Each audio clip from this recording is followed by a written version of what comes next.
Muy buen día, bienvenidos a la nueva entrega de la primera Feria Mundial Virtual del Libro Ciudad de Cabra, organizada por nuestro querido Rafael Luna García, presidente de Arte Ahora. Hoy tenemos el gran honor de tener con nosotros a Balbina Prior. Buenos días, Balbina, ¿cómo estás? Buenos días, Solán. Pues muy bien, encantada y agradecida de que me hayas llamado para participar en este estupendo evento. Sí, gracias a ti. Para nosotros es una alegría tenerte con nosotros y un gran honor, como decía. Balbina Prior nace en Villaviciosa, de Córdoba. Es doctora en Filología Inglesa y ha realizado cursos en las universidades de Westminster, Londres, Santa Cruz, California y Harvard, Massachusetts. Lleva participando en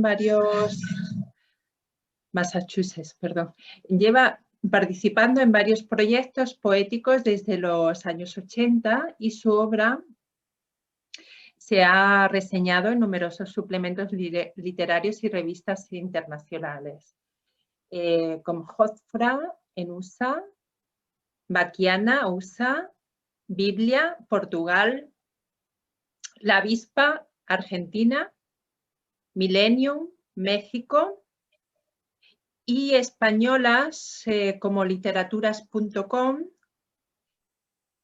El Maquinista de la Generación, también en Turia, El Litoral o la reciente El Alambique. Forma parte del Consejo Asesor de las revistas La Manzana, Córdoba, Revista Áurea, Madrid, Tres Orillas de Cádiz y Singularidades, Portugal. También colabora en prensa como articulista y en crítica literaria. Además de dar a conocer en España la poesía de Donald Hall, Anna Wickham, Mary Chauvin o Hafra Ben con las fábulas del deseo y otros poemas en Cial 2004, ha publicado los títulos de poesías Soldado de Rodas, Perversidades, Ladrones de Miel, En los andenes de la era Heisey, con el que obtuvo el Premio Ciudad de Móstoles y Timos de la Edad Desnuda, Cial 2008. Ha dirigido las ediciones Aristas de Cobre y recopilado sus trabajos de tema genérico en Poetisa, Historia de una Máscara y la antología Trato Preferente. Voces esenciales de la poesía actual en español, Cial 2010, y ha sido traducida en diversos idiomas como el francés, inglés y portugués, y coordinado la antología contra la violencia de género final de entrega. Pertenece al PEN Club de España, a la Asociación Colegial de Escritores y a la Asociación Española de Críticos Literarios, participando como jurado en los premios de la crítica, en los premios nacionales, además de otros premios de poesía como Leonor de Córdoba, Juan Bernier y Ricardo Molina. Sus últimos libros son La tradición trascendida, Cántico y su época, Madrid 2017, Memorial de Frontera, Trajín, Ciudad de México 2018 y Subasta de Sueños, La Manzana 2020. Ahora hablaremos de este en concreto. Se ha musicalizado algunos de sus poemas. Destacamos el aria para tenor sobre el poema Memorial, La campana histórica, interpretada por el tenor José Carrá, estrenada en el concierto de Año Nuevo 2011 por la Orquesta Sinfónica Provincial de Málaga. Balbina, además de esta fecunda obra, sé que has sido también que has sido incluida en antologías y me gustaría un poquito que nos hablaras de ello, por favor, para conocer el trabajo con los demás autores. Sí, pues mira, claro, yo empecé muy joven a escribir, a participar en proyectos. Entonces, la verdad que son muchas las antologías en las que he participado. Sí. Pero podría destacar dos que creo que son, o tres que son, creo, bastante necesarias, ¿no? Una que fue la antología de José María Balcel, una antología de poesía escrita por mujeres, y que yo creo que era muy necesaria entonces porque prácticamente las mujeres no se les daba el hueco que tendría que dársele, ¿no? Y el lugar y el espacio que debe de tener las escritoras y las poetas en la literatura. Entonces, Ilimitada Voz creo que es un buen ejemplo de esa percepción. Y luego también, por ejemplo, La inteligencia y el hacha, de Luis Antonio de Villena, es otra de las antologías que también me parecen interesantes a lo largo de todos estos años. Pero han sido muchas antologías, muchas voces, participantes en diferentes libros. Y luego, además, yo también he compilado y he recogido también bastantes voces en distintos libros. Por ejemplo, en Trato Preferente, que fue una antología que hicimos de 70 y tantos autores internacionales, americanos, italianos, españoles, ¿no? Y participó muchísimos poetas y poetisas. Y fue precisamente, es la primera antología y la única hasta ahora que se hizo contra la violencia de género. Recientemente también hice otra antología, también al transcurrir el tiempo, después de Ilimitada Voz, de José María Balcel, pues yo también quise aportar mi grano de arena en ese sentido y publicamos la antología de 42 voces o 45 voces de poetas mujeres desde los años 20 con Julia Uceda hasta los años 70. Entonces también incluí un estudio creo que bastante amplio sobre cuál era la situación de las poetas de la poesía escrita por mujeres en ese momento, ¿no? Sí. Y esa es Trato Preferente. Sí, lo he nombrado. Trato Preferente, que tú lo has nombrado, también trata sobre precisamente esa necesidad de impulsar la cuestión femenina, ¿no? Dentro de la literatura, porque ha sido durante muchos años silenciada, como todos sabemos. Y entonces, últimamente, después de todos estos estudios que hemos intentado impulsar desde muchas esferas, pues están empezando a dar ciertos resultados. Y entonces ya, pues, a las mujeres, yo creo que a las mujeres escritoras se les está dando, empezando a dar un lugar que ya le necesitaba, ¿no? ¿Todavía se ha conseguido todo? No, no se ha conseguido todo todavía. Queda todavía mucho reconocimiento porque efectivamente las mujeres escritoras y poetas son acogidas, digamos, en todos los proyectos, digamos, de niveles básicos, niveles medios, pero mientras más sube, que es una de las cuestiones que yo descubría en mi libro, pues mientras más iba avanzando hacia la élite, pues menos mujeres hay.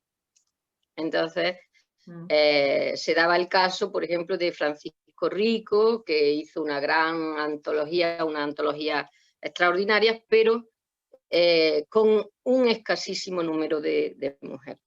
Entonces, queríamos reivindicar que no solamente las mujeres están para los niveles básicos, sino que también merecen un lugar en los altos niveles de la poesía. Pero por supuesto, claro. Claro. Sí, sí, y Son muchas las agradezco. mujeres que están escribiendo bien, pero luego el reconocimiento no llega, no se les da, no entran en los cánones, no entran en el canon y por tanto finalmente son solamente los poetas varones los que acaban llegando a pues, los libros de los colegios, los libros de texto, la antología de gran tirada, etc. Entonces Sí, yo creo que una de mis facetas ha sido de activista literaria, sí, allá sí, por donde muy hemos bien. ido, de defensa también de ese espacio que las mujeres ocupan. Y en ese sentido, pues también ha habido una rehabilitación de mujeres, de poetas importantes, como la que tú has nombrado, Aphra Behn, Sí, que es que quería una que poeta nos del siglo hablaras. XVII. Sí, Sí, pues es una poeta del siglo XVII sí, inglesa, sí, que yo la descubrí en una librería de segunda mano en los Estados Unidos, que qué bien. yo estaba por allí estudiando, en la Universidad de California, y a mí me resultó muy extraño Sí, que que yo había pasado por la universidad haciendo filología inglesa, y yo nunca había visto a esa escritora. Y entonces las Norton, eran unas antologías verdaderamente extensas de autores y autores y autores, y, y veía que esta autora no estaba cuando tenía una obra increíble, y fue cuando empecé a transitar por su vida, por su obra. Todavía no estaba nada reconocida en el mundo anglosajón, ujú, pero con el transcurso del tiempo, pues poco a poco ha ido avanzando y yo creo que ahora mismo sí que está completamente rehabilitada, difundida. Bueno, siempre no del todo, pero bueno, yo creo que sí tiene ahora el lugar que merece. Y cuando yo saqué el libro sobre Aphra Behn, que es también un sí, prólogo intenso y extenso, sí, además de su poesía, pues todavía aquí era una gran desconocida en España. Y ahora mismo, pues ya sí, después de eso, pues se han sacado bastantes obras suyas, sí, que todavía necesita más recorrido, pero bueno, en definitiva que hemos ido rescatando y rehabilitando autoras importantes para la literatura española y que antes pues no se le conocía. Y sí, esta es una labor de todas, sobre todo de las estudiosas, porque sin las estudiosas, pues está claro que no se ha difundido excesivamente gran cantidad de personajes y autoras que durante todo el tiempo, toda la época, han existido. Lo que claro. pasa es que siempre se han silenciado y han caído en el olvido. El caso de Aphra Behn en el siglo XVII cayó en Sí, el olvido y nadie la ha rescatado hasta que no ha habido este movimiento, digamos, esta concienciación de las estudiosas, diciendo, bueno, ¿dónde están las mujeres? Y las mujeres no aparecían por ningún sitio. O sea que, sí, y en ese punto yo he estado muy activa siempre. sí, sí, sí, y lo agradezco porque las que hemos venido después nos hemos encontrado un caudal muy importante ya hecho ahí, ¿no? Que iniciasteis. Claro. Y Pero es que fíjate, yo creo que eso siempre ha habido autoras en todas las épocas que se han dado cuenta perfectamente. Fíjate, Elizabeth Barrett Browning ya en un momento de su vida dijo, he buscado mis abuelas poéticas y no he hallado ninguna. ¿Eso qué quiere decir? Que ella como mujer escritora, pues intentó indagar en la tradición femenina y se encontró con que prácticamente no había. Entonces, eso es una labor, lógicamente, desde todos los frentes. Hay que impulsarla desde todos los frentes. Siempre ha habido mujeres escritoras que se han dado cuenta de esta eliminación. Sí. Y lo que pasa es que luego inmediatamente ha caído otra vez en el olvido. Entonces, hay cumbres de mujeres, pero Sí. luego inmediatamente ha vuelto a involucionar. Esperemos que después de todos los estudios que está viendo ahora mismo, sí, pues no caiga esto después otra vez en el olvido. Y no. otras posteriores a nosotras tengan que volver a decir lo mismo. ¿Dónde están nuestras abuelas poéticas? Me has recordado una anécdota muy graciosa. Uno de mis hermanos vio un día a George Sand en un retrato que llevo siempre conmigo, de estos de mesa, ¿no? Y se queda así mirando y dice, ¿esa que es tu abuela? Y me hizo mucha gracia, ¿no? Porque en realidad, no sé si sabes que yo llevo el seudónimo por George Sand y ella, me pareció tan importante, no solo por la literatura, que me ha interesado más, hasta ahora he leído más sobre su vida que su obra en general, pero me parecía una mujer muy importante, muy avanzada a su época. Es muy importante, George Sand. Sí. Fíjate, en ella misma se refleja una de las cuestiones importantes de la tradición literaria femenina, y es que ellas tuvieron que adoptar seudónimos masculinos para poder estar dentro del canon. Y bueno, pues ahí tienes, George Sand. Sí, una de los exponentes más importantes. Sí, por eso. Y además nadie me había hablado de ella, Balbina. Yo estaba un día paseando por París y de pronto veo Museo de la Vida Romántica. Y digo, qué bien, y enseguida entré y de pronto entro y veo el retrato de ella, el que llevo siempre. Y me impresionó, me quedé totalmente fascinada, ¿no? Es que es una de las cuestiones. No se han promocionado, no se han potenciado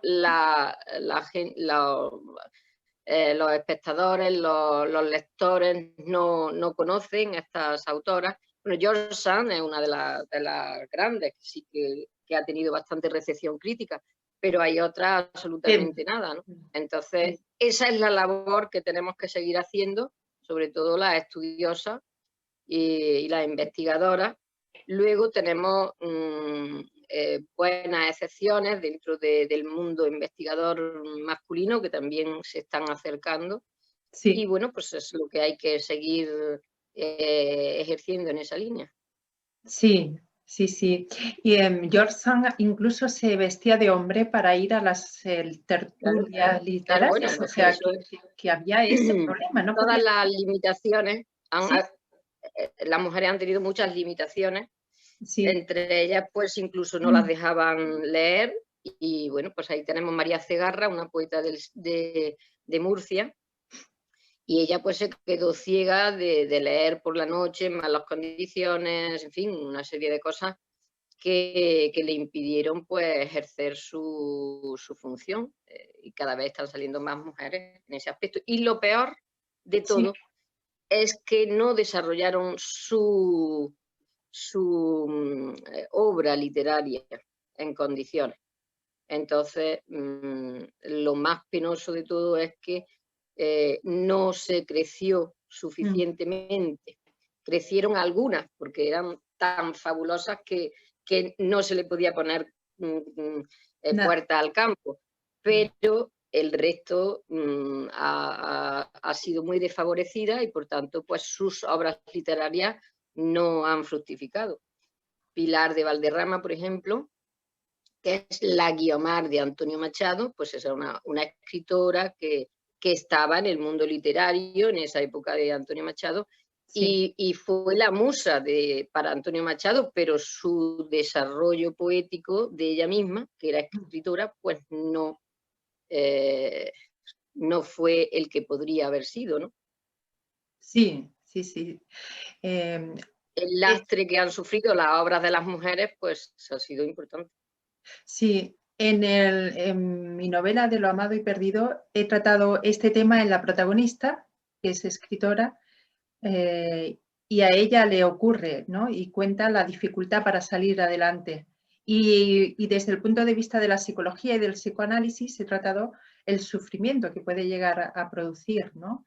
Entonces, el estar en la sombra, en no tener un lugar, ¿no? Porque En me las hace parecido. filósofas pasa lo mismo, o sea que en el Sí, mundo de la filosofía ha pasado lo mismo. y en la escultura, por Sí. ejemplo, me acabo de acordar con Rodin, eh, con Camille Claudel, que era fascinante, una artista maravillosa, una mujer tan sensible, y bueno, el que brilló fue él, ¿no?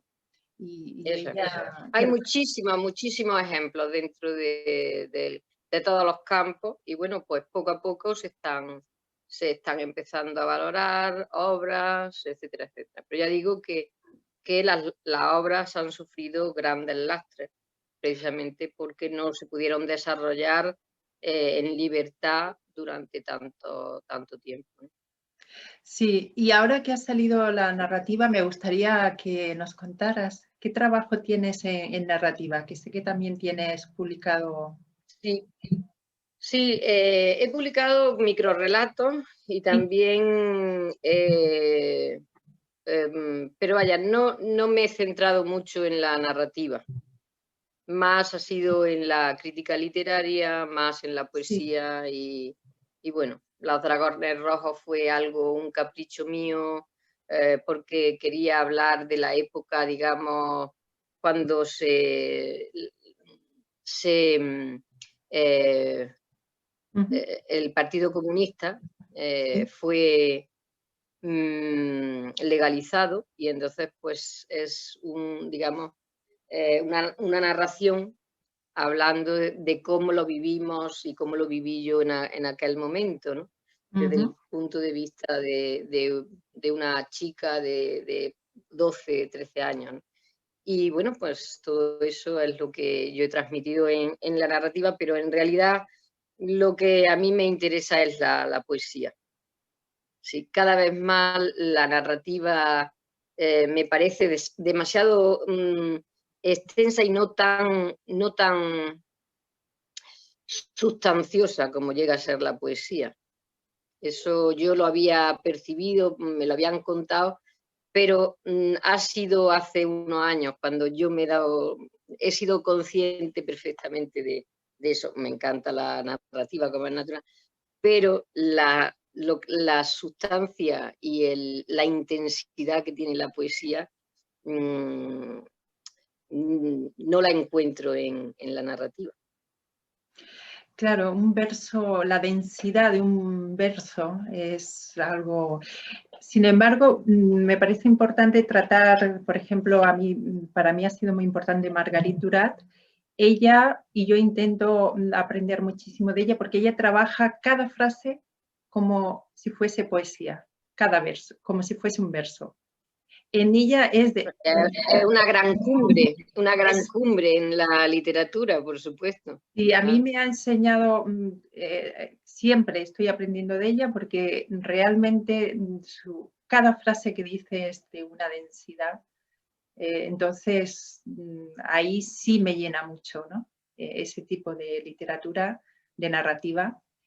Y ella en una palabra, habría un horizonte con una palabra. Me gustaría que ahora nos adentremos en el libro que presentamos en la feria, que es Subasta de Sueños, pero antes me Sí, gustaría también que nos contaras, por favor, cuándo empiezas a escribir, que me has dicho desde muy temprano, sí. pero ¿cómo es tu Yo proceso empiezo a creativo? escribir muy joven. Ujú.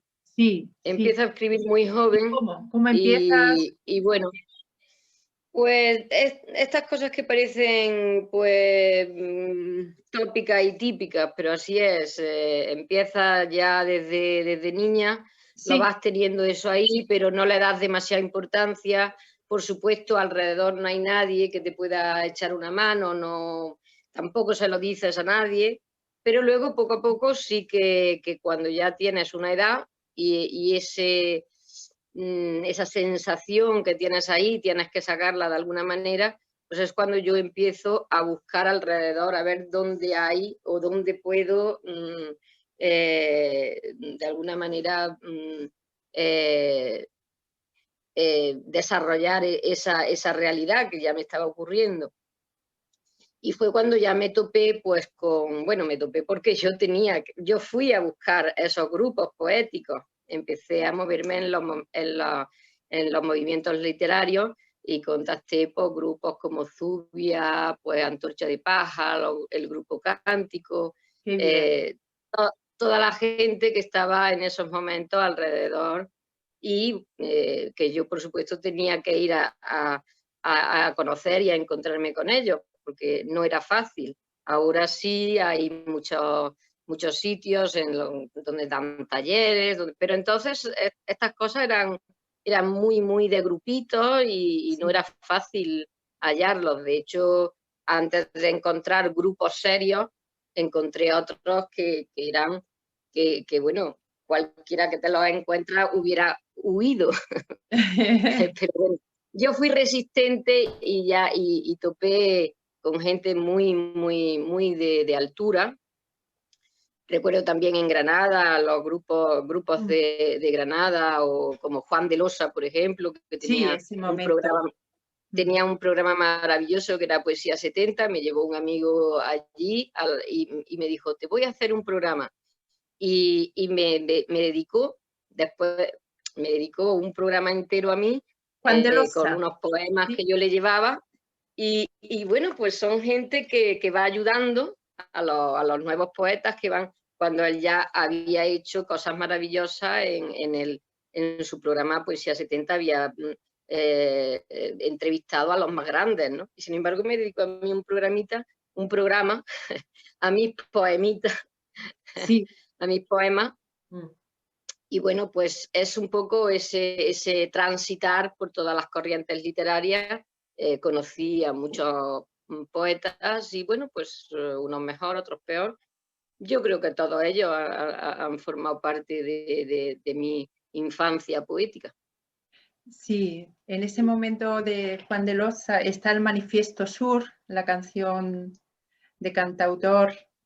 Él eh, hizo cosas maravillosas, y ese muy grandes. momento en Granada fue también apasionante. Ujú. Sí.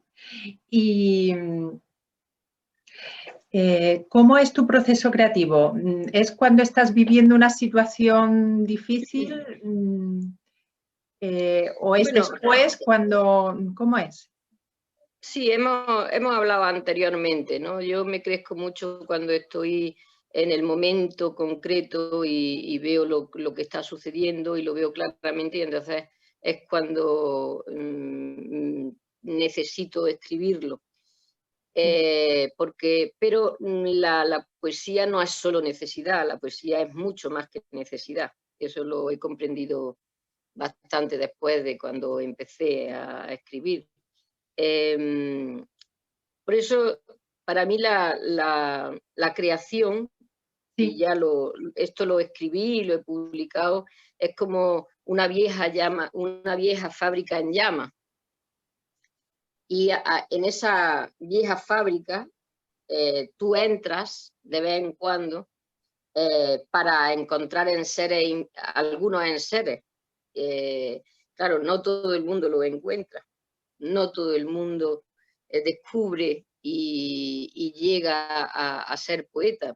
Parece que todo el mundo, pero prácticamente son pocos los que encuentran esos enseres importantes dentro de la poesía para poderlos ofrecer, porque la fábrica en llamas, la mayoría de la gente se quema. Por eso yo decía Digo, yo entraré en esa vieja fábrica en llamas cuando esté realmente preparada, porque no me quiero quemar en el primer instante.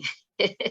Entonces, como tengo la sangre de los pícaros de España, pues lo que hay que hacer es eh, extenderse siempre y entrar con grandes obras literarias. O sea que lo que hay que hacer es leer mucho Eso te iba a y preguntar ahora. ¿Cuál ha sido, cuáles han sido? imbuirse, imbuirse en una gran cantidad de lecturas para poder encontrar algo propio.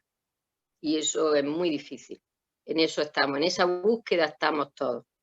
Sí, Y bueno, ahí pues quería preguntarte en por... ese camino estamos. A mí me interesa todo, todas las corrientes, todo. Lógicamente, mi formación clásica, pues la Sí, literatura española me formó, pero después la literatura inglesa, leyéndola desde primera mano, la norteamericana, pues ha sido también muy importante para mí, sí. pero por supuesto que siempre he estado abierta a numerosos poetas de todos los sitios, ¿no? Sí, tienes una educación ahí muy Anat Mátova, por sentimental. ejemplo, Anat Mátova, que siendo de una tradición rusa muy diferente a la nuestra, pues estuve el invierno pasado en San Petersburgo y fuimos Sí, a la prisión donde ella estuvo días y días esperando a su hijo que lo habían retenido. Pues sí, allí mismo estuvimos y estuvimos en sus lugares. Yo no soy demasiado mitómana, pero sí que es verdad que hay ciertas cosas que hay que realizar. Y sí, bueno, pues cuando tienes la oportunidad, pues las haces. sí, sí, sí, me parece muy, muy importante. Y son momentos muy emocionantes cuando uno está en Son esos lugares. momentos muy bonitos de asimilar, de realizar, pero luego de asimilar, porque esos lugares son ellos, esos personajes, ¿no? Luego esos personajes son los que nos han ido formando durante Sí, todos estos tiempos y nosotros pues solamente lo que hacemos es recoger esa tradición y asimilarla y poder hacer lo que se pueda luego. O sí, sea que con todo ese que imaginario. mi interés no es sacar esos enseres, sino hacer ese recorrido. Ese recorrido es lo importante.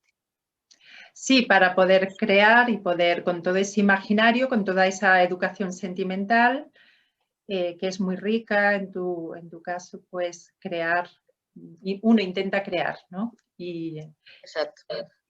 Pero si no lo consigues no pasa nada, porque en realidad todo eso van a ser cenizas que van a ir quedando ahí en esa vieja fábrica y entonces lo van a recoger otros. Por lo tanto, creo que todos los grandes y los pequeños son importantes en el mundo de la creación. sí, sí, sí. Y antes hablábamos de un poema, te lo digo por si quieres empezar con él, que a mí me gustó mucho, me impactó por toda la situación que estamos viviendo. Lo escuché el otro día que lo habías recitado para el canal del Ateneo de Córdoba. Y entonces me emocionó y entonces la verdad que me gustaría mucho que lo recitaras, pero sé que no está en Subasta de Sueños. Pero si te No, no, apetece porque recitarlo, este poema, Triaje, sí, forma parte de otro libro que estoy haciendo. sí, Y bueno, pues yo creo que es mucho de ese encerramiento al que nos vimos sometidos durante 3 meses y que todo el mundo, creo bueno, el mundo entero, porque el mundo entero se vio obligado a estar confinado, ¿no?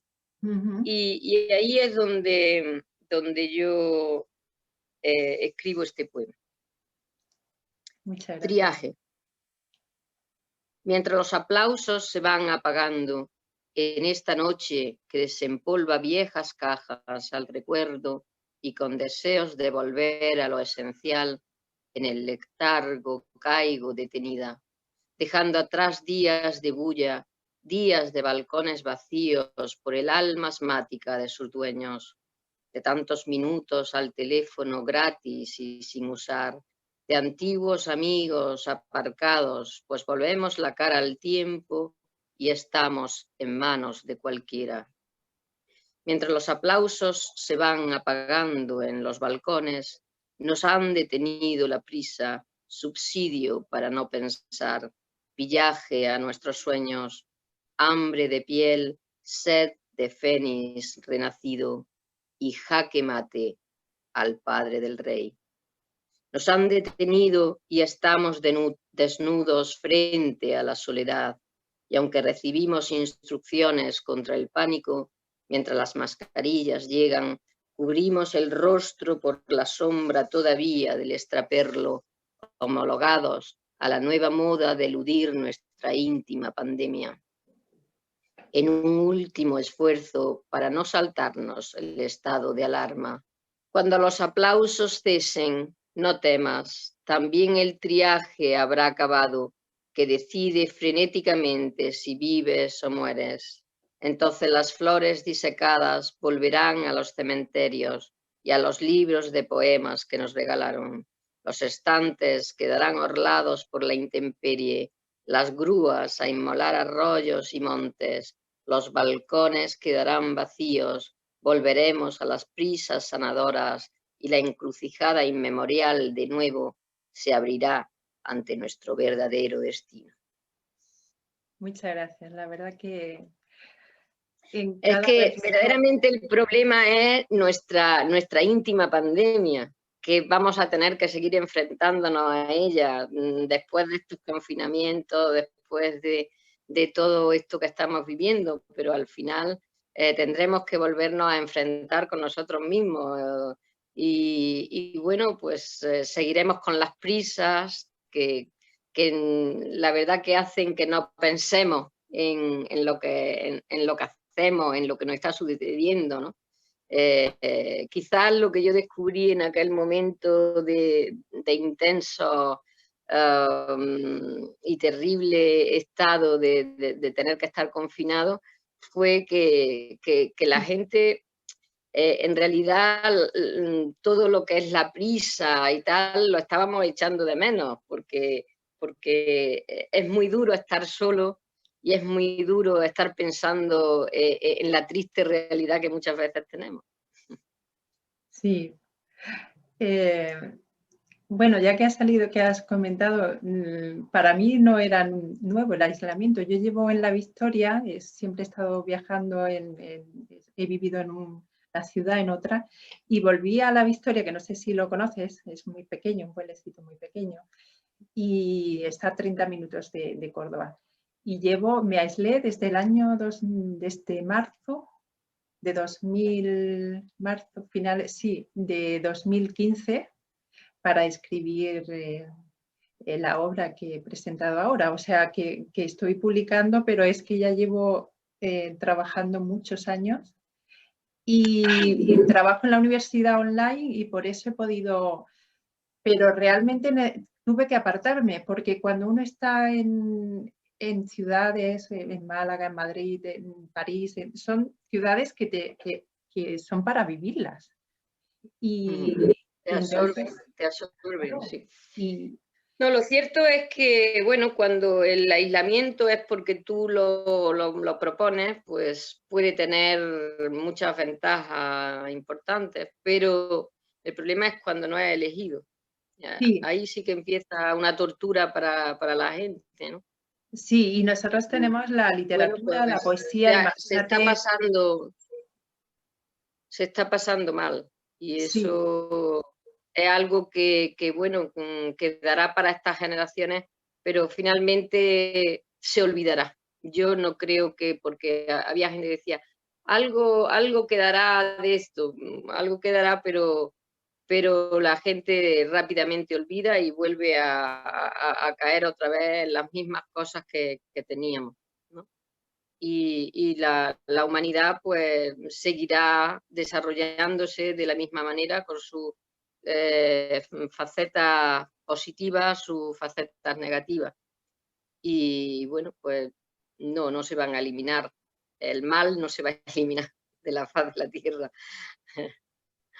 Me has recordado el final de La peste en Albert Camus, que Albert Camus lo que hace es, lo que plantea es que después de haber pasado una experiencia tan extrema, que volvemos a la fiesta, ¿no? Como si no hubiera pasado nada. Entonces, Totalmente. Esa reflexión a mí me llamó la atención, pero ahora la estoy comprendiendo viviendo esta experiencia, ¿no? Porque, claro, todos tenemos en los móviles la broma de cuando acabe vamos a hacer la fiesta, no vamos a parar, nos vamos a... O sea, he comprendido cómo este enfrentamiento real con la muerte nos está llevando al impulso hacia la vida, y eso es lo que hace Albert Camus en La peste al final. Plantear esa situación, y a mí me parece que es un triunfo de la vida, de Eros sobre Tánatos, entonces de las pulsiones de vida, que diría, ¿no? En se dice. Sí, porque al final el hombre es un sobreviviente y esa supervivencia hace que pese a todo toquemos fondo, pero luego queramos subir hacia arriba, ¿no? Sí. Y es un poco, me recuerda, lo que acaba de decir, me recuerda, por ejemplo, conocí a un superviviente del Holocausto, Sí. debido a una serie de cosas y de amigos escritores del Toro de Barro. Sí. Y este señor en absoluto quería la tristeza. O sea, era una persona que había pasado tanto en ese sitio, en Auschwitz estuvo, y realmente tú hablabas con él y en ningún momento aparecía la tristeza, el relato de su vida. Él quería vivir y vivir en alegría. O sea, es como un rechazo frontal a todo lo que fuera tristeza, ¿no? Sí, sí, sí, eso es lo que acabamos de comentar. Hay un ejemplo muy, muy bello. Y Albert Camus también decía que bueno, que dentro en el ser humano siempre hay más cosas de admiración, dignas de admiración que de desprecio. Entonces, él termina con ese mensaje y a mí me dio mucha esperanza. No pensaba que iba a vivir una pandemia, pero realmente ahora lo estoy viendo y tengo esa esperanza, ¿no? De que todos hayamos reflexionado un poco y Sí.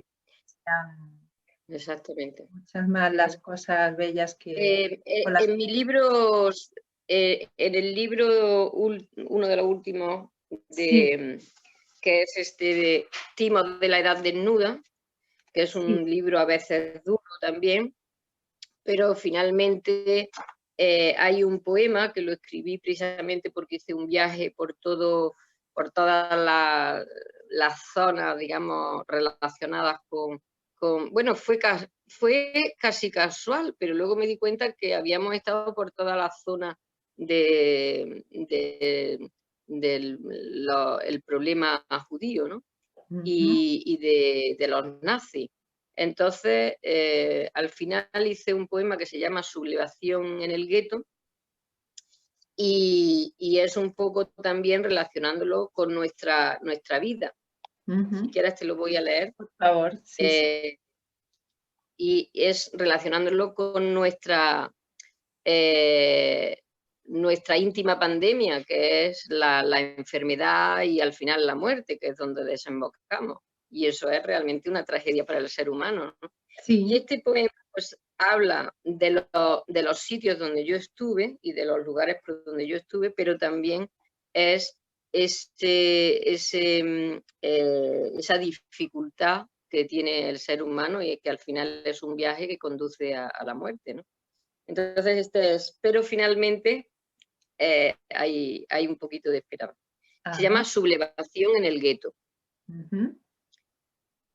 Las autoridades garantizan trabajo y víveres para pasar el invierno de la edad desnuda. Hay quien cree también en las promesas de baños, hidromasajes y duchas de aromaterapia, pero sabemos que si partimos del apeadero de un Las Plaz, no volveremos a ver nuestras familias, ni el sol, ni la playa, tampoco la mentira. Por eso hemos organizado la resistencia para asaltar los convoyes enemigos. A partir de la edad desnuda nos atacan con sida, gas letal y Alzheimer. Ya no existe la malaria ni el tifus, pero sus soldados nos buscan bloque a bloque para detenernos y destruir todo el gueto con lanzallamas, vaciando los escondites de residentes rebeldes en búnkers y túneles contra la radioactividad. Todo el vecindario fue arrestado ayer por haber dado cobijo al corsario que traía las medicinas y hoy hemos visto tirarse al vacío a varios supervivientes. Sabemos que los aliados no intervienen por el pacto de no agresión y por las elecciones, o quizás porque aquí no tenemos reservas de petróleo. Les enviaremos un mensaje cifrado desde las cloacas con honor, porque jamás nos rendiremos. Qué bonito, sí, efectivamente. Sí, Jamás nos rendiremos. qué drama, pero con esperanza. Jamás nos rendiremos. No, tendremos enfermedades, tendremos guerras, tendremos finalmente ese desenlace fatal para el ser humano, pero jamás nos rendiremos y seguiremos incidiendo en querer vivir y querer ser dignos y bueno, pues hacer todo el bien que podamos. Sí, y lo vemos también en personajes, ¿no? De las novelas que están ahí luchando y no se rinden. Me ha sobrecogido. La verdad que tienes un compromiso muy importante social en tu obra, ¿verdad? Ese poema habla mucho. Un Las Plaz es un lugar, un apeadero que descubrimos nosotros en Varsovia, sí, donde cogían a la gente y las llevaban a los campos de concentración. Entonces, fue un viaje muy duro para nosotros, aunque nosotros en realidad íbamos a hacer un viaje de placer, pero luego es que nos dimos cuenta que íbamos por todos los sitios, llegamos a ir a Auschwitz incluso, que es Oswiecim, es un pueblo, Oswiecim, en Auschwitz el pueblo es Oswiecim, es un pueblo polaco que sí, es un cruce de caminos y ahí es donde pusieron los alemanes, el nazis, el campo de concentración. Entonces, no fue nada premeditado, sino que primero empezamos en Alemania, nos fuimos en avión hasta Alemania y luego fuimos a Polonia y fuimos bajando, fuimos también a Praga, a toda la zona donde está.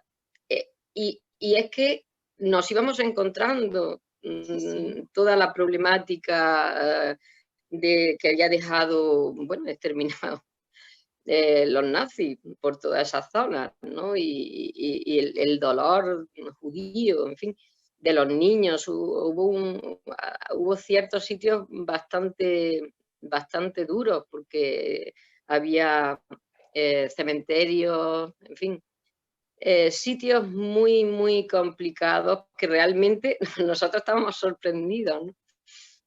Sí, Lo lees en libros, hemos visto documentales, pero en vivo es bastante increíble. Y bueno, pues es un viaje para la reflexión. Era un viaje de placer, pero al final se nos convirtió en un viaje a través de esa problemática importante de la Segunda Guerra Mundial y fue un viaje de reflexión.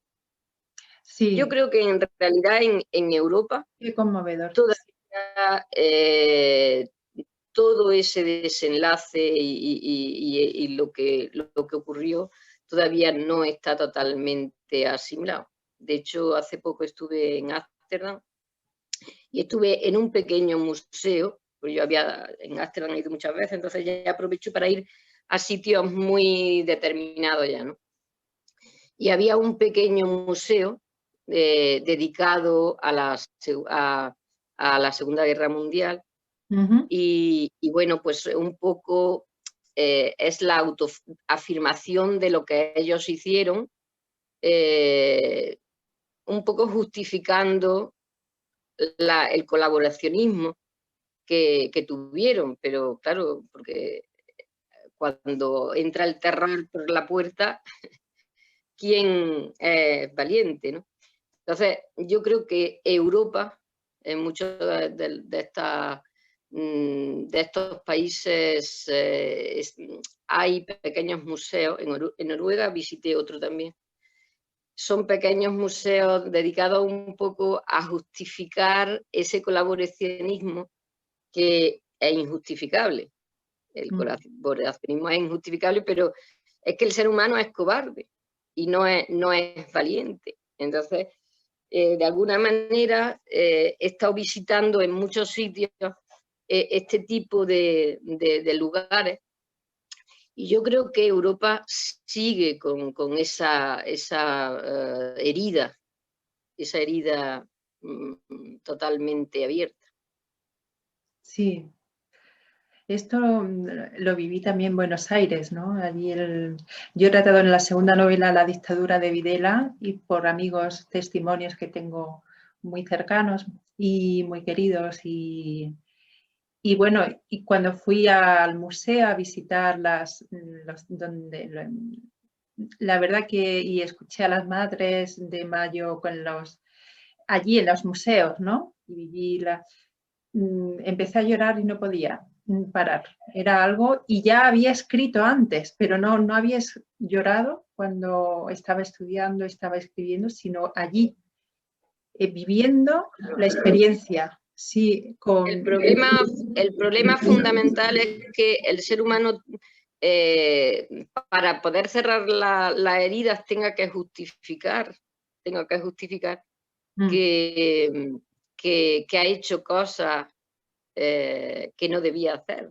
Entonces, esa justificación es lo que todavía está ahí palpable y latiendo, porque lo cierto y verdad es que el ser humano tiene una parte inquietante. Y entonces esa es la que no acabamos a veces de justificar. claro.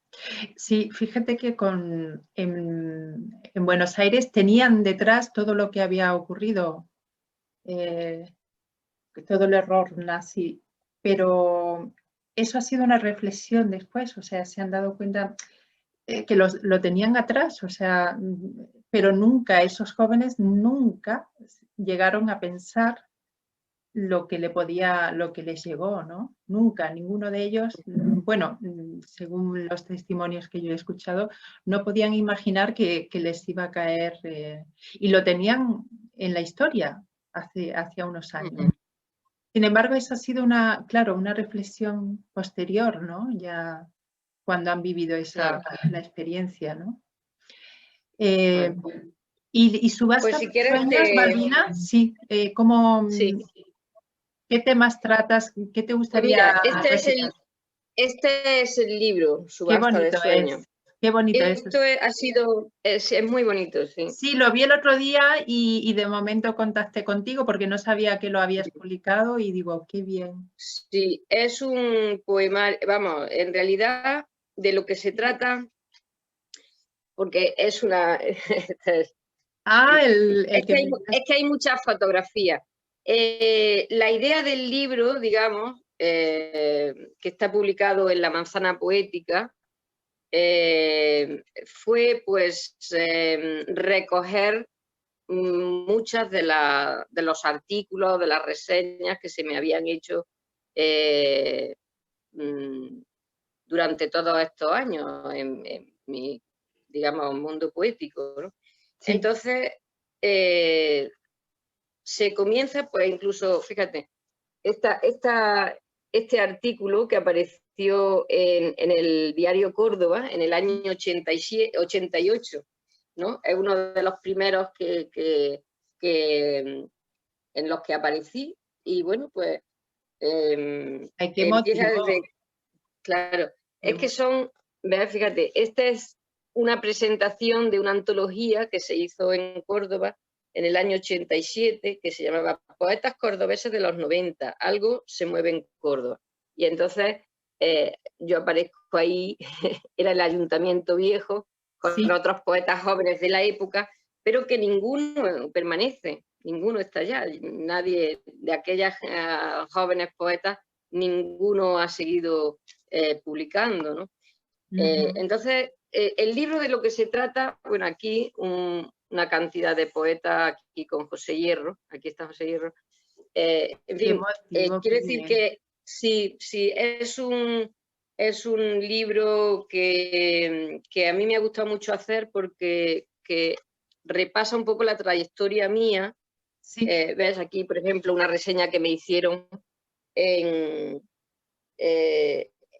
donde fue en Melilla, en La Voz de Melilla, por Manuel Quiroga Clérigo, o aquí, por ejemplo, fíjate, es una lectura que se hizo en la Diputación de Córdoba Sí. con Pablo García Baena, Manuel Gaete y yo, que bueno, Oh, tres generaciones fue todo un placer poder leer con Pablo García Baena. ay, que el Y otro día bueno, lo pues comenté, que no pude conocerlo, me lo iban a presentar, justo lo comenté en el Facebook, que hace 3 años había quedado con un amigo para que me lo presentara al pasar las vacaciones de Navidad y él fallece el día 14 eso de es, enero.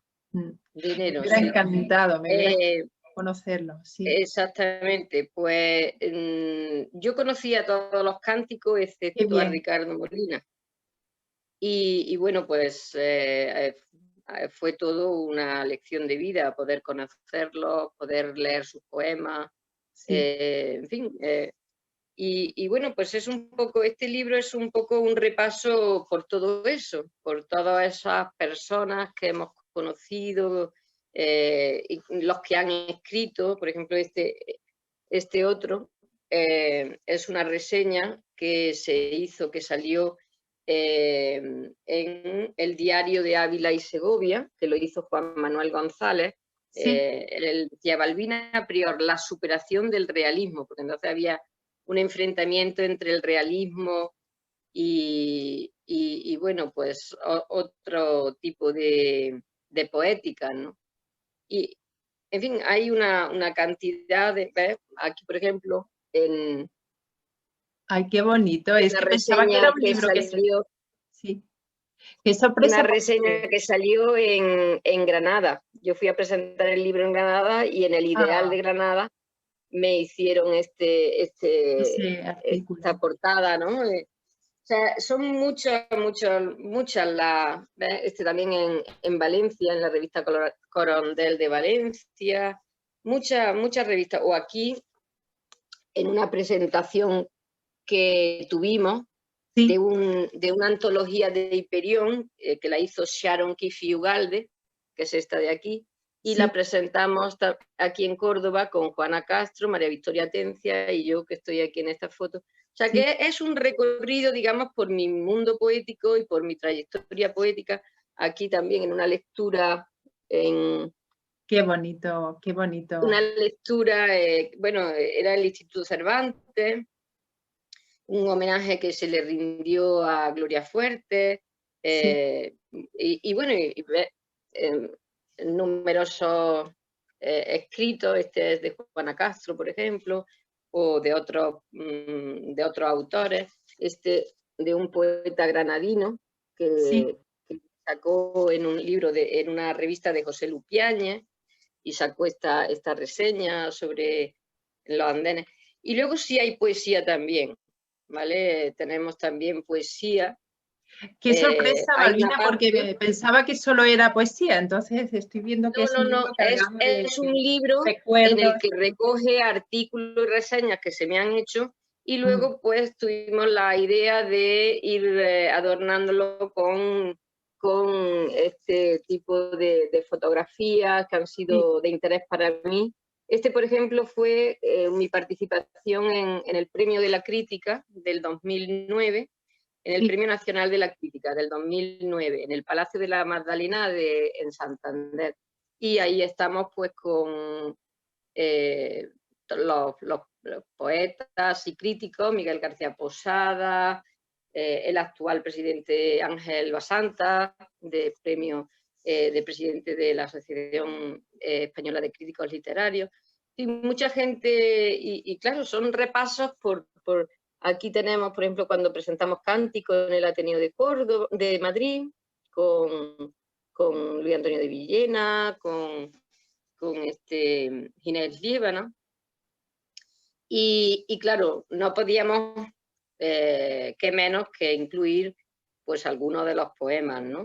De mi trayectoria. Entonces, hay una sección que está dedicada a mis poemas también. O sea que aquí en este libro se van a encontrar no solamente mis reseñas, lo que se ha dicho sobre mí, lo que se ha escrito sobre mí, sino también un ejemplo de mi poesía y también fotos, va, digamos, ilustrado con fotos. Aquí, por ejemplo, con un poeta al que yo quiero y admiro mucho, que es Fernando Antúnez, de la revista Singularidades de Portugal, y fuimos a presentar a Lisboa un final de entrega.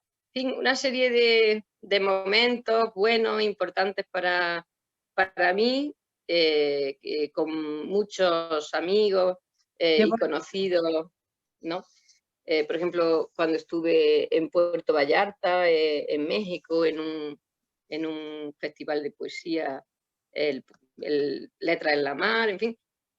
Yo creo que son momentos importantes míos y me gusta mucho cómo ha quedado, ¿no? Aquí, por ejemplo, otra foto con Pablo García Baena, Juana así. Castro, el presidente de la Peña Medina Zahara. Es lo que le hemos llamado galería, que es pues un recorrido por muchos de los momentos míos poéticos, siempre poéticos.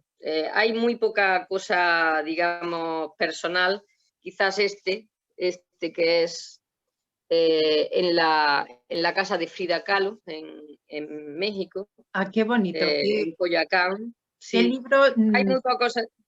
Así, digamos, personales hay pocos, ¿no? qué libro Quizás fecundo por ejemplo, de vida, de sí, experiencias.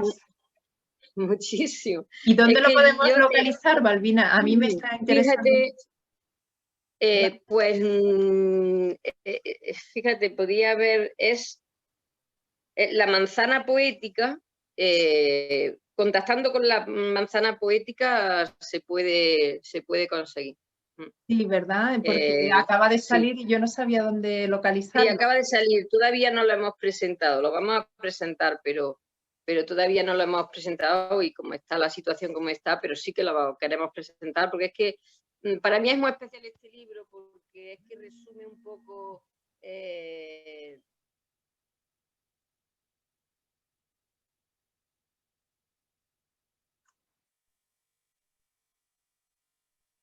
¿se ve? Sí, ahora. Eso. Resume mucho mi trayectoria. Ha sido muy difícil escoger reseñas, escoger fotos ha sido dificilísimo porque se han quedado muchas atrás que me hubiera gustado también presentarlas al público, pero claro, no puede estar todo. Y entonces ha sido muy difícil. Francisco Gálvez, que es el que, digamos, el artífice del libro, porque me ha tenido que empujar porque yo sabía que iba a ser muy difícil poder escoger y hacer la selección. Ha sido difícil y Sí. arduo.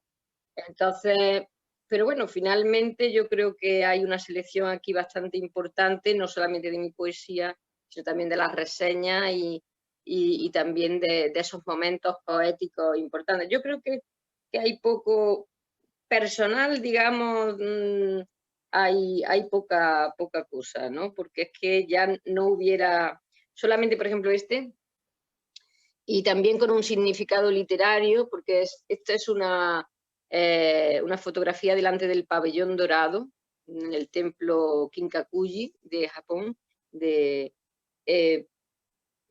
porque tiene mucho que ver con mi libro En los andenes de la era Heisei, porque la era Heisei es, digamos, coincide con el final de siglo nuestro, y mi libro de los andenes, digamos que es un recorrido por todas las temáticas y los momentos de ese final de milenio.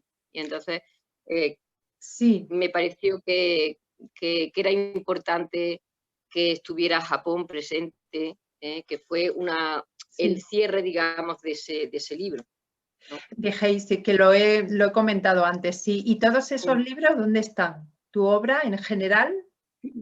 Sí, esos poemas se incluyeron, lo fui haciendo durante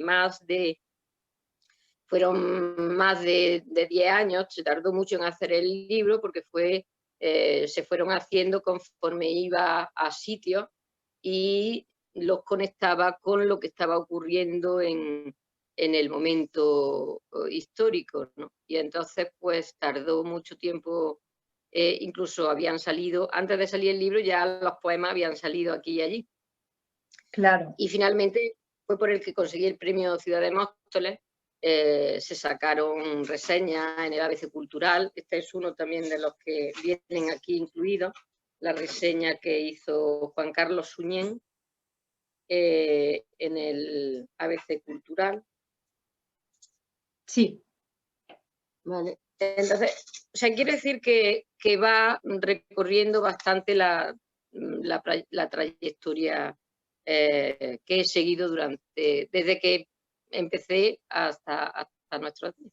Pero ha sido muy difícil porque son muchos años, yo ya soy del Pleistoceno. No, yo te veo jovencísima. Soy muy mayor ya, soy muy mayor. Pero entonces, tienes una vida de viajes muy fecunda, de viajes, de literatura, de trabajo. Son muchos años y entonces ha sido costoso el poder elegir, el decidir que lo puedo imaginar. Sí. Exactamente. Lo puedo pero imaginar ha sido porque a la eso vez lleva mágico. Trabajo. Sí, pero ha sido mágico a la vez, porque ha sido una forma de ir recogiendo cosas que ya teníamos olvidadas, y bueno, pues para mí ha sido muy gozoso haberlo hecho, y bueno, y el trabajo con Francisco Gálvez, que me ha empujado todo lo que ha podido, porque yo estaba resiliente, como se dice ahora, ¿Estabas qué? en muchas ocasiones. ¿Estabas, perdona? Resiliente, bueno. De alguna manera, pues también me resistía yo a sacar todas estas cosas fuera, ¿no? Porque, claro, son parte de tu vida y, claro, conectar. Es que la poesía está muy conectada con tu biografía, con tu vida, ¿no? Sí. Especialmente mi poesía está muy, muy ligada a lo que yo soy. Sí. Y a lo que creo, a lo que pienso. Entonces, es sacar de ti, ¿no? Y claro, todo eso es una exposición que a veces no es tan agradable, ¿no? Pero bueno, estoy muy contenta, de que se haya sacado el libro. Sí, porque es tu vida literaria y aprendemos. Pronto tengo otro libro así también. A la vez es vida literaria, pero a la vez es vida personal también. Sí, aunque no pongo prácticamente ninguna foto o cosas personales, pero en realidad es personal todo. Sí, sí, voy a presentar pronto a un autor también así, que conecta su vida con sus antepasados, y es una mezcla, claro, de memoria personal con la historia, o sea, es muy, muy bello. Sí, sí. exactamente. Es el Pues eso material es. para crear, ¿no? Y Subasta de sueños ¿Quieres es leernos un poema para ir cerrando, despidiendo? Eso es. Pues Subasta de sueños es un poema que apareció, es el título de un poema que apareció precisamente en los andenes de la era Heisei. Digamos que resume bastante lo que a mí me parecía que era el final de milenio. El final de milenio yo creo que fue una subasta de sueños porque finalmente durante todo el siglo XX se había empezado una cantidad de proyectos ideológicos, socialismo, comunismo, que de alguna manera empezaban con una renovación del sistema social y que finalmente nos dimos cuenta que en la práctica no funcionaban y entonces cayeron, cayó el muro y cayó mucha de la ideología y por tanto en el siglo XX pues se iniciaron todas las ideologías, pero también de renovación y de transformación del mundo, pero finalmente no se han conseguido. Entonces, por eso digo que ha sido una subasta de sueños. Ah, bien. Toda esa utopía que teníamos, todos esos sueños que creímos que íbamos a transformar el mundo y no se pudo conseguir esa transformación. O sea, al final, el principio del siguiente milenio ha sido terrorífico, la caída de las Torres Gemelas, o sea, ha sido un volver otra vez a la parte destructiva del ser humano. Y bueno, pues en ese sentido, Muy es bien lo que yo quería pensado, transmitir. Malvina, muy bien pensado el título, muy bien reflexionado. Claro. Yo quería transmitir eso a través de mi libro en los andenes de la era Heisei y bueno, pues un poco en esa línea, ¿no?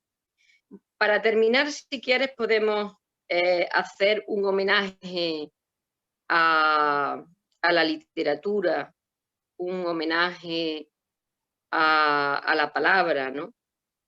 Y podemos leer un poema que sea dedicado precisamente a la celebración de la palabra, que en definitiva es lo que nos salva a los poetas, al ser humano también. Y yo creo que podríamos cerrar con este poema, si te parece. Sí. La celebración de la palabra. El broche dorado, sí. Bueno, no sé si dorado, pero sí, vamos a intentarlo. Es tu palabra. Muy bien, pues bueno, agradecerte por supuesto este diálogo contigo y si quieres pues terminamos así ya con este poema, no sin antes por supuesto darte las gracias, ¿vale? Sí, muchas gracias, Malvina. Ha sido también una sorpresa, siempre me sorprendes, porque en este libro, por ejemplo, pensaba que era todo de poesía y me he encontrado con tu vida sentimental, tu imaginario, tus amigos. Es un desde regalo. Empieza en la infancia poética, que Sí, no sí. infancia, pero sí infancia poética, sí. hasta ahora. Sí, no, me ha sorprendido, me ha encantado. Ya te digo que pensaba que era todo de poesía y me ha encantado que lo expliques tan emocionada y transmitiéndonos la vida tan bonita que estás teniendo, ¿no? Y los encuentros, los amigos, los viajes. Sí, y hace poco, no sé si era Rilke, que a veces para escribir un poema, un verso, hace falta haber viajado y haber leído para un verso nada más. O sea que... Bueno, es que hay muchas formas de comunicación, entonces es verdad que a mí me gusta, como yo soy como Garcilaso, salvando las distancias, por supuesto, del gran Garcilaso, pero el Garcilaso era batalla y era palabra, ¿no? Entonces, esa fusión del guerrero con la poesía, ¿no? Pues a mí me gusta mucho, la verdad. Sí, sí, sí. Y un poco así, las mujeres también somos así, ¿no? Somos batalladoras, guerreras y bueno, también literatas, también poetas, que tenemos que tener nuestro momento también y nuestro sitio. Nos tienen que dar nuestro sitio. Claro. Adelante, por favor, Malvina. Muchas gracias. Un honor para A ti. nosotros. La celebración de la palabra. Desde esta pelliza de toro, tan angosta a veces, gran bazar de la droga, según los diarios, portaaviones de sol, vehemencia y gozo, preñada de inquilinos que bailan, y qué remedio, con el alegre subsidio de la palabra, solo se puede aceptar una contienda de juego y paz. Aunque la mancha de petróleo en el océano siga ahogando pateras y sus inagotables fuegos de artificio iluminen haciendas y solares encalados. Pero una gota de lluvia en ese océano bastaría para recordar que somos una nimia inmensidad indivisa, una frontera única en el presente de los pueblos, y no se puede sucumbir, pues queda demasiado cerca el Cegel y la Moaxaja. Hace pocos siglos que importamos el soneto y parece que fuimos ayer cuando Bretón, Artaud, Aragón, Sopol, Sará cambiaron a este bajel pirata su rumbo. También dijeron que no era arma poderosa. Por si acaso, me tomo cada mañana la molestia de acudir a la fuente donde emanan las palabras, apartar residuos tóxicos, bolsas de plástico y exprimidas latas de Coca-Cola que maldigo fríamente, para poder sobrevivir sin DNI reglamentario, y como si de un anuncio de 15 segundos se tratara, devolver bien condenso un mensaje alto, claro y evónimo de celebración del verso, unida ya a esta grey artificiera de pasiones y sin más escudo que cualquier semipoema. Muchas gracias, Chin Chin, por la palabra, por tu palabra. Muchas gracias, Malvina. Un honor. A ti. Adiós.